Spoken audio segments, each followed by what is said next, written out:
आता आपण बघूयात मुंबई आणि पुण्यातल्या टॉप 9 बातम्या। पुणे हिट अँड रन प्रकरणानंतर पुणे शहरातील 49 पब आणि बारवर गुन्हे दाखल, 14 पथकांमार्फत राज्य उत्पादन शुल्क विभागाची धडक कारवाई। जुन्या पुणे मुंबई महामार्गाच्या रुंदीकरणाचा मार्ग मोकळा, जय हिंद चित्रपटगृह आणि कॅफे पंजाब हॉटेलची जागा महापालिकेच्या ताब्यात। जागा ताब्यात आल्यानं 25 मीटर रुंद असलेला रस्ता 42 मीटर रुंदीचा होणार। पुणे मुंबई दरम्यानच्या अनेक गाड्या 28 ते 31 मे कालावधीत रद्द। छत्रपती शिवाजी महाराज टर्मिनसच्या फलाट क्रमांक 10 आणि 11च्या विस्तारीकरणामुळे गाड्या रद्द।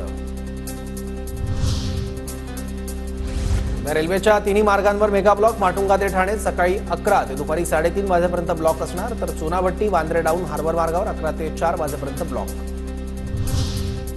मुंबई विद्यापीठात 2024-25 साठी पदवी अभ्यासक्रमांच्या प्रथम वर्षाचा प्रवेश सुरू। विद्यार्थ्यांसाठी प्रवेशपूर्व ऑनलाईन नाव नोंदणीची प्रक्रिया आजपासून सुरू। मुंबईत 30 मे पासून 5% पाणी कपात, तर 5 जून पासून 10% पाणी कपात। पाणीसाठा घटल्यानं पालिका प्रशासनाचा निर्णय, नागरिकांनी पाणी काटकसरीनं वापरण्याचं आवाहन। मध्य रेल्वेकडून मान्सूनपूर्व कामांची जोरदार तयारी सुरू। सायनमध्ये लोकल सेवेला पावसाचा फटका बसू नये म्हणून वॉटर पंप बसवण्याचं काम हाती। नवी मुंबईतील 85% नालेसफाईची कामं पूर्ण, नवी मुंबई महापालिकेचा दावा। MIDC क्षेत्रातील नालेसफाईबाबत संबंधितांना सूचना।